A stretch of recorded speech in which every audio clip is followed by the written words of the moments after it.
Well, good morning, afternoon, or evening, whatever time it may be that you're doing this video. We're going to be focusing on study guide 39 and 40, looking at Islamic art. And I just wanted to remind you that there's this additional website by Doug Darracott. Your password is in your study guides. It's also on Canvas if you need it. Feel free to contact me if you can't find it, where you can get additional information that might not be covered by this discussion, maybe your resources from Smart History or your textbook. He pretty much has compiled a bunch of different resources, and so more than likely you'll be able to fill in your note takers for that. Another aside is one of the reasons why we are going through some of these lecture discussions on asynchronous day is I want to make sure that we get through Asia by winter break, so that we don't have to, review a lot before we take our quiz on that content. The way that was shaping up, we pretty much would have like one lesson left after break, and that just didn't seem fair. So let's go ahead and get started looking at Islamic sacred spaces. So a week ago, we were focusing on mosque design, and so we'll start with continuation of other variations in mosque design, looking at innovation and experimentation. So we're going to move into a later period of Islamic architecture, looking at the sulks. They moved from Persia all the way into Anatolia in their reign. And so what we have here is a blending of Persian and existing cultures that had existed in these conquered territories. In your notebook, there are several pages and several images in your note takers for the Great Mosque in Isfahan. So what I would suggest that you do is put in the formal elements in the images for each of the images on the page, and then maybe focus on some of the contextual just on one of them so that you're not repeating the same information over and over again. When it comes to function, I would focus on the function of these specific images rather than the function of the mosque just being a mosque, a place of worship. So this is the first image that you have on the first page of your note taker. So there are several of these beautiful blue mosques in Isfahan in Iran. It actually is known as the Blue City. So the first thing that I want to focus on is how the mosque is integrated into the city and how the city is integrated into the mosque. So if you look at the plan on the right side, which is not in our image set, you see that it's not a hypostyle, a typical hypostyle hall. It has kind of a regular sort of shape for it. And just to let you guys know that from this contextual image that you have on the left, that there is a market right next to the Great Mosque. It's really in the heart of the city. And so the market is right there, the mosque is right on the edge. And if you pay really close attention to this plan, you can see, and I have my cursor going here, there are several entrances from the north, east, west, south, where you can get in from all different directions.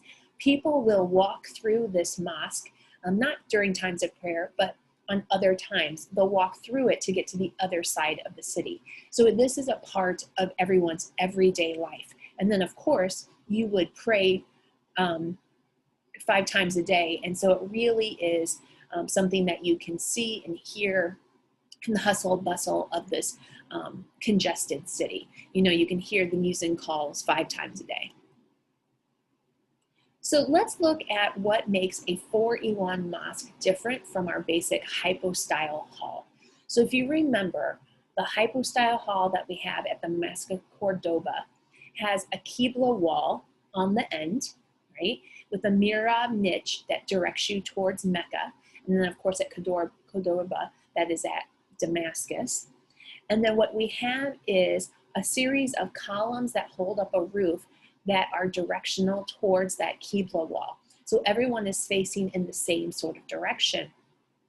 This area in the front is the courtyard. So what you notice here when we see the plan of the 4 Iwan mosque that we have at Isfahan is that the plan is quite different. Here you can see that the courtyard is actually in the center, right? It's in the center of the complex.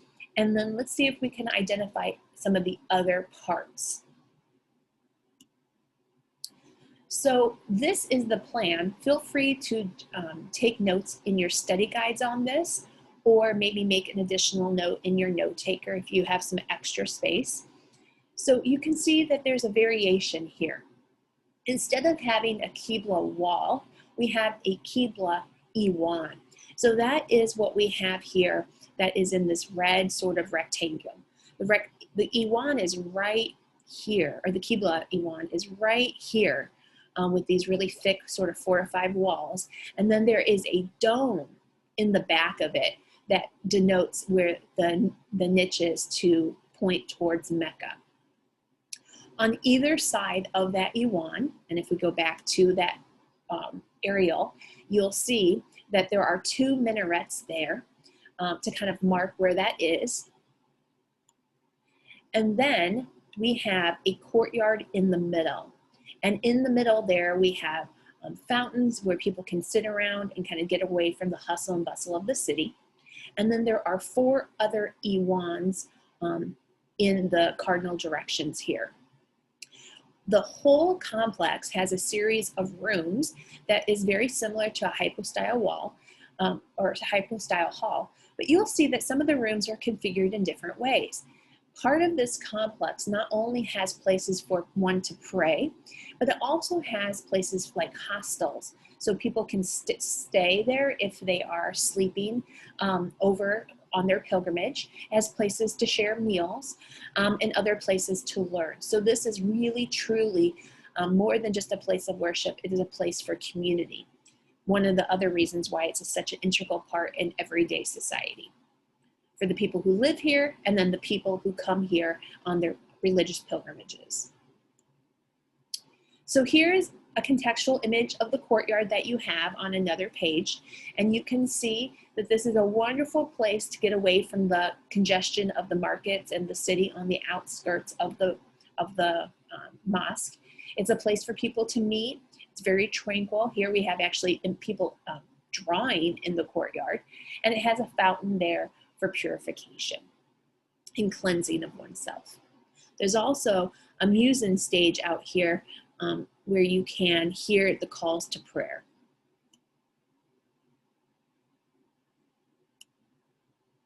So let's focus on the exterior decoration. What are those characteristics that we've seen in other architecture that exist in Islamic art? One of the things that you notice is how beautiful the surfaces are. In Isfahan, like I said, it's called the Blue City, and many of the mosques are decorated in this very unique blue tile. Sometimes it also has elements of green incorporated into it, and then it also has these white detailing. This is representative of the garden, and so the garden is a visual motif that we see in many different pieces, and we'll see it in others as well, being that the garden is from Eden. And you'll see that the surfaces are covered in the things that we've talked about before. There is calligraphy. So in this banning here on this pointed arch of the Iwan, we see Quran scripture. We see arabesque detailing, right? So floral motifs, organic motifs everywhere, right? We see geometric organization in the banning, but also in the merquanas that we see in the Iwan. So those niches, it's like niche on top of niche on top of niche in a larger niche, right? And that's all based on mathematical precision. So remember those different elements that are really common in Islamic architecture. At Cordoba, we have the horseshoe arch, but here we have a pointed arch. This is a style that in Gothic architecture, Christians borrow from Islamic art. This structurally is much more sound than a rounded arch. You can make structures taller because of how the weight distribution points things directly down. Okay. So here's a close-up of the South Iwan.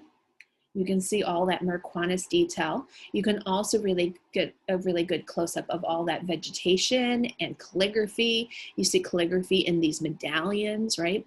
And so the calligraphy has a decorative as well as a didactic purpose to it. It teaches you scripture. Scripture is reinforced, but also it is beautification of the surface of the mosque. So how does one know which direction to pray towards? If you were on the outskirts of the city, you would have some visual clues. You would look for this colossal dome as well as the minarets so that you knew which direction to point towards. One of the other things that you notice by looking at the context or the different images from this mosque is that the style on the exterior is very different than the interior. Why would the image of the mihrab and the detail on the interior of the mihrab be different than the exterior? Right?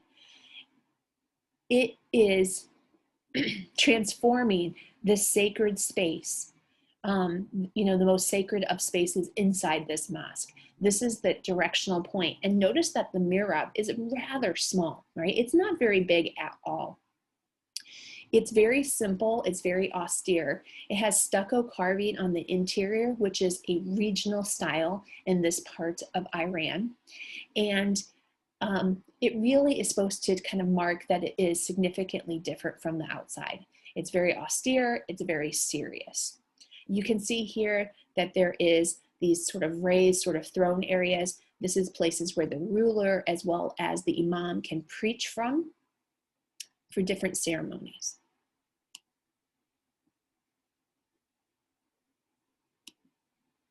Now, underneath that mihrab is a colossal dome. And so you can see that this is similar yet different to the dome in the Mosque of Cordoba. So instead of being a scalloped or star-shaped dome, this one is perfectly circular, but it also still has that star shape on the interior. And then of course it's decorated in calligraphy, arabesque, and then it has the geometric precision that allows for this decoration. Here is the example of a blue mosque in Isfahan from our textbook. This one is even more elaborate. This has a lot of infinite arabesque. So notice how the detail, right, is filling all those interior spaces. This is very characteristic of Isfahan. This one has an even more elaborate Merquanis niche. In Smart History, and not part of the 250, there is a mihrab that is at the Metropolitan Museum of Art. I saw this probably about 5 or 6 years ago, and I believe it's still rather small. I think it's like 14 feet tall. But this once again gives you the characteristics from Isfahan, and so I would highly recommend watching this video as a good review of the different characteristics. Like I said, we're not going to watch it right now, but you might want to. But what I wanted to focus on was some of the vocabulary that we see existing in this one. So this is a mihrab, so remember that it is just a niche. It's a directional marker that tells us the direction of Mecca. It does not hold anything significant. It's not an altar. It's not a place where the Quran is kept. It really is just a directional marker. And it has text from, or it has calligraphy from the Quran. And you see that all around the outside of it, and you see it on the white band, and you see it in this rectangular shape here. And so you'll notice that there's a lot of contrast. The dark blues and greens against the white, so that you can read the calligraphy really carefully. There's two different styles of calligraphy that are used in this mihrab niche. The one in the very center here that would be at your eye level is done in the Kufic. So under number 6, it's the Kufic style. Kufic style is very bold and easily to be read. So normally the most important text, the one that you're supposed to get the message from, is normally done in Kufic. You see Kufic also in this white area here. So it's very, very easy to read. And then the other style here is the Naski. So the Naski is this really tall, it kind of has this vertical element to it. It's very decorative. It's often considered to be the most beautiful form of calligraphy. Not to say that information isn't important, but it's a very decorative, it's used in a decorative way. It has the 5 pillars being described in this cufic around here, and it also has a popular saying in the center. Let's focus on the Ottoman Empire. And so probably the most notable images that we have from this period, or architecture I should say, is some of the mosques that are taken from Hagia Sophia. So in the style of this Byzantine church. So remember that the Ottomans came into Constantinople under Mehmed II, and basically instead of causing havoc or burning it to the ground, he decided to keep it and to convert it into a mosque. He thought it was such a magnificent space that him in doing that really did set the groundwork for other mosques to be styled in this manner, but also they were trying to rival the greatness of this Christian church in mosque design. They wanted to show their power and that they could achieve just as much, if not more, than what was able to be done in Hagia Sophia.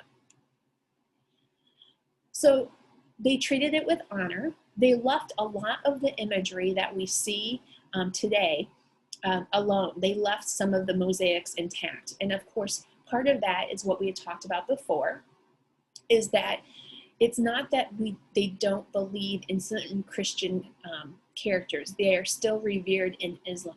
So they believe that the Virgin Mary, the Seraphis, as well as the images of Jesus would help guard and protect the city. So they left it. Other religious imagery was covered in whitewash. So remember, in 1453, it was converted. And so what parts of the design were included to make it into a mosque rather than into a Christian church? So they added the minarets to the outside, and that is where muezzins will call people to prayer 5 times a day. They added scripture, so Quran inscription in the dome, as well as those large medallions on the cover. They also covered up some of the mosaics in plaster, more the controversial ones. And then they also added a mihrab. So the mihrab is in that altar area, and it's that niche that points you towards Mecca. So one of the mosques that was inspired by Hagia Sophia is the Mosque of Selim II by the architect Sinan. And Sinan made several different mosques throughout the Ottoman Empire. He worked for Suleiman the Magnificent. What a great name for a Shah. And so I already said the answer to this one. So where does this mosque get its inspiration? You can really tell, especially from the exterior, that it is modeling itself after Hagia Sophia, with that colossal dome and the series of smaller domes. So here's a comparison of the plans of this mosque with Hagia Sophia. So we're going to focus on the similarities and the differences. So contextual, this was commissioned by Selim II, who was the son of Suleiman the Magnificent, and he chose Erdemin rather than Istanbul to create his great mosque. So what is important about the location of this city? If you look at the map, you'll notice that this city really is in the intersection of Europe and Asia. So a lot of commerce along the Silk Road passed through this city. It was known as a major trade city. And so in order to show his power and greatness, Selim decided to put his mosque here so that people, when they're entering Europe, really notice the greatness of the Ottomans and their religious faith. So here you can see from the port how the city really, the mosque really stands out from the city, as well as you also notice all those other mosques that are in the style of Hagia Sophia as well. So here is the plan for the Mosque of Selim II that we have in our plan. And when I just showed you the plan, I really showed you just this intersection that was taken from our textbook. But you notice that the plan has a lot more images than what we just saw, or at least a lot more parts. So let's go ahead and break it down. Feel free to go ahead and take notes on this in your note takers. Okay, so this is an entire complex. So just like at Isfahan, it has many different elements that would make this kind of a one-stop shop for pilgrims. So it is fortified on all of the outside of it with thick walls to keep it defensible. It has a large exterior space with gardens. There are shops. So there are shops here for people to purchase food and items as well as pilgrimage souvenirs. On the sides of it, we have madrasas. That niche that we saw in Isfahan was from a madrasa. And a madrasa is a school for the teaching of Islam. So it's a religious school. It also teaches about religious law. And so on both sides of it, we have two institutions of religion, or at least religious studies. And then we actually have the mosque itself. So you can see that it is also has kind of like these thick walls around it. We have a courtyard with a series of walkways and domes, and I have a close-up of what those look like. And then we have the large mosque itself. So the prayer hall is this central part that we see right here. So here is, right, so if we go back to the plan, this is those circular domed areas with those thick walls. So this is inside the courtyard facing the north entrance. And note how power is conveyed by the architecture. Notice the scale here. How small are those people in comparison to those large, rounded, and pointed arches, right? Notice once again how this mosque stands out in the horizon, right? How is power conveyed of not only Selim II, but also of the religion, right? It's colossal in scale, and it has those large 4 minarets that go straight up into the heavens to really draw your attention to this mosque. It's also probably on, the most most elevated section of the hillside. Looking at the interior, how would you describe it? It's got an emphasis on the vertical, doesn't it? With these tall piers and this tall interior space. This floor also is covered in a carpet. It's kind of like a large communal prayer rug. Right? This is the interior image that is part of your image set, focusing on that floor. Here we have our muezzin stage, which is directly underneath the ceiling, and then you can see the large piers with rounded arches on the edges. So let's focus on how the interior is similar to Hagia Sophia. This would be great to put into the continuity part of your note takers. So it has a large central dome. It's got a large series of windows underneath that dome. Right? It's got colossal arches and a large central space. What are the differences in the interior? Right?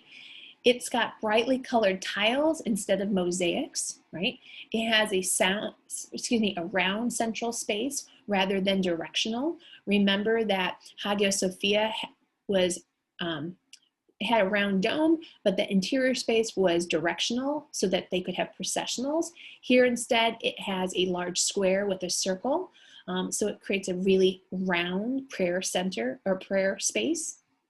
It has the alternating color of vassours, right? Those are the blocks that are part of those large arches. It's got squinches instead of pendentives to connect the dome to the walls. And then it has merquanis in those squinches and arches. And then it has massive piers that really hold the weight of that colossal dome. So this is from Smart History, where you can see all that vocabulary that we just talked about. So we have our colossal dome with those large windows, and then the squinches, right, connect the dome to the floor. And you can see that they're not smooth. There's merquanis there, so those scallop sort of decorations there. And then all of the weight from that dome gets passed down through the squinches to these massive piers to distribute the weight of the dome to hold it up into space. So here's that comparison, more of a smooth transition in Hagia Sophia from dome to floor. Here it's much more segmented. Kind of makes the interior, even though it's still quite large, feel much more compact. Sort of like some of those later Byzantine churches that we saw. In our image, you see that there's this large muezzin platform. The muezzin is the person who calls people to prayer. And so it's a little strange, but they placed it perfectly in the center here underneath that magnificent dome. The dome often looks like, to me, a large sort of dinner plate in sort of a way. So I apologize for minimizing that, but it has this really round sort of quality to it, hemispherical. And then we have these beautiful imagery where we have organic shapes and calligraphy and infinite arabesque, and these beautiful medallions that also incorporate calligraphy. And of course, even though it has a very organic sort of floral motif in that dome, of course, it has mathematical precision in order to organize all those tiles in such a organized sort of manner. And so keep in mind the mathematics that would be in the construction as well as the planning of that decoration. I'm going to end there and then attach a second video for 40.